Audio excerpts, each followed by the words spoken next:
Thank you for this opportunity for us to share some highlights from our summer programming. And I guess I will. All right. All right. So this past summer, Wichita Public Schools implemented summer programming across our entire district. Actually, it was across the entire city in order to be able to meet the not only academic, but social and nutritional needs of our students, all the way from pre-K through 12th grade. And so you have a document like this that describes the many types of summer programming that were offered within the district. And I know summer 2020 sounds like it's a long time away, but it's not for us. In fact, we are already beginning to look at the outcomes and the data from this summer so that we can begin our preliminary planning to enhance those programs for next summer. So tonight, we're going to highlight just a few of those programs that are on that document.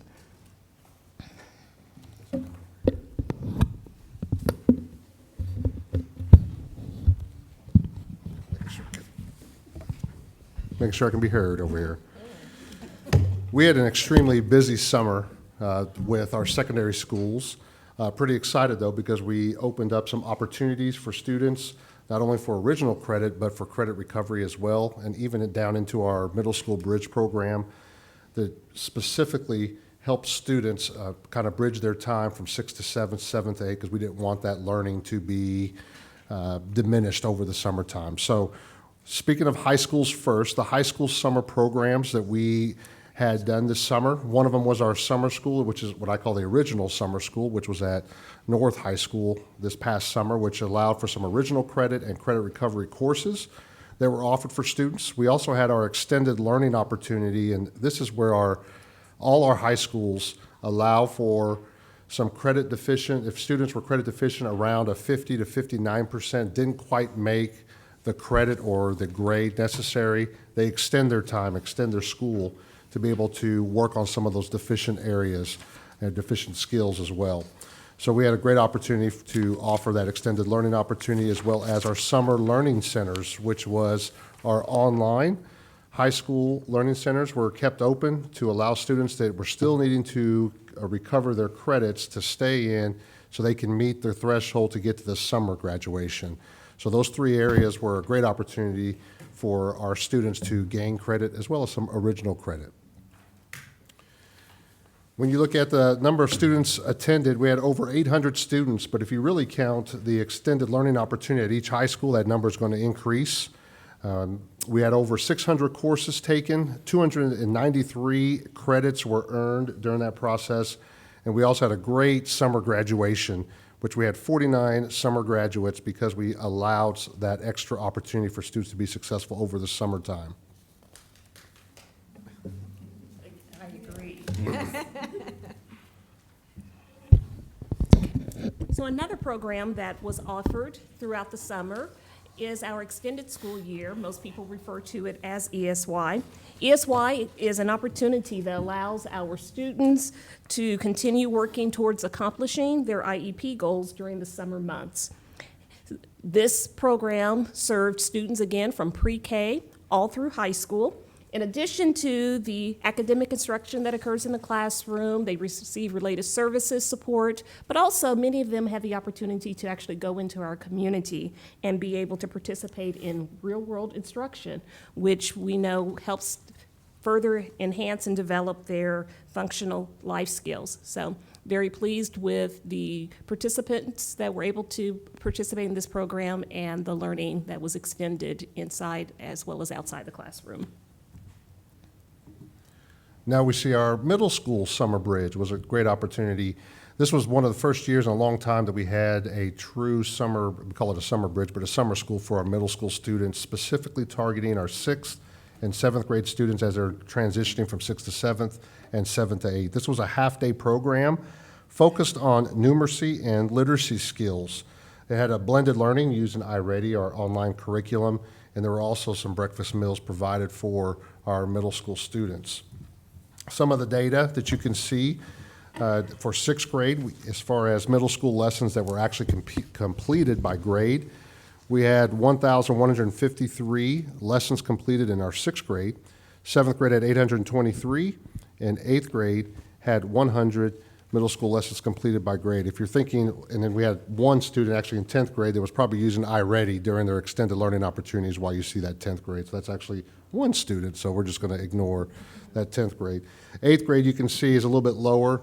That was because we also tried a bridge program from 8th to 9th. We just didn't have as much participation as we were hoped during that 8th to 9th transition. But we really focused on that 6th to 7th. And these lessons were personalized instruction adapted to meet the individual needs of the students. We also have some data on kind of the overall pass rate, the average pass rate by grade. You can see in sixth grade, we had 62%.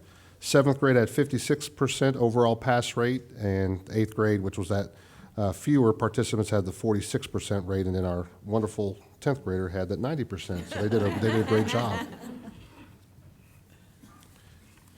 We also have some qualitative data that really looked at some of our quotes that we have, but we had an average growth of 28.6 words gained in reading fluency. And one of our quotes was, "Students were proud of their improvement." This was from a middle school bridge teacher. Another quote, they wrote more on their final writing, and it was much better quality. This is also coming from a middle school bridge teacher. So the argumentative writing data shows a great overall improvement as well. We're just excited for what we accomplished in our secondary, really with middle school too, because if you think about them having to continue to learn throughout the summer, provides them another opportunity or greater opportunity to be successful this particular school year. So we're excited about our secondary summer programming. Well, we're excited in elementary too about our summer programming. No, not at all. We revamped some of our elementary summer school this year. We started a new program that was housed at Horace Mann called Summer Counts. We focused on just over 200 elementary students from 6 different elementary schools, and we wanted to focus on those foundational skills that we know are so very important so that our kids are ready to meet that third grade reading proficiency standard. And so we'll talk about some of those skills in just a second, but this really was foundational skills in both math and reading. We also had the summer food program at Horace Mann, which provided meals for our families and our students, and we offered transportation over the summer. So it was truly a family focus. We wanted to get parents involved, and so we knew that we were going to be able to have these kiddos for 64 hours during our summer program, and so we wanted to also offer some literacy for kids at home, so that we could encourage parents to read with them. Research shows that if you read at least 80 hours over the summer, you're less likely to have that summer reading loss. So that's why we felt it was important to provide some literacy as well. We focused, I mentioned those basic skills, we focused on consonant, vowel, consonant words, which is hard for me to say, I don't know why. I've been in elementary forever. And you can see we had some growth there as well. We were also able to identify 75 of our students who were performing below that 80% mark. So kids that we really wanted to focus and hone in on those skills. And 47 of those 75 we saw some gains in. So we were very excited about that. We will continue to track these kiddos to see how they do throughout the school year, and hopefully next year we'll have them back in our midst and be able to work with them some more. But Dr. Lutz will help us gather that data by using the FastBridge screener and also the new SRG work that we will be doing, so we'll be able to look at that data as well. And then we did, Dreambox was our math focus. We used that for those basic skills, and you can see there that we had some kids outperform some others. But the good news is as a district, we use Plan, Do, Check, Act, right? And so we now have a baseline to go from, and we're excited to move forward to support kids next summer in 2020. Another program that we want to highlight is our summer curriculum opportunities for personal enrichment, better known as SCOPE. And so SCOPE allows students to experience an enrichment learning experience over the summer where they are engaged in arts and STEM activities, technology, cooking, and integrating problem solving across all of those areas. And so one of the things I thought was really neat about the SCOPE program is that in addition to our certified staff who teach those classrooms, we also have high school juniors and seniors who volunteer to help facilitate that learning with their younger peers.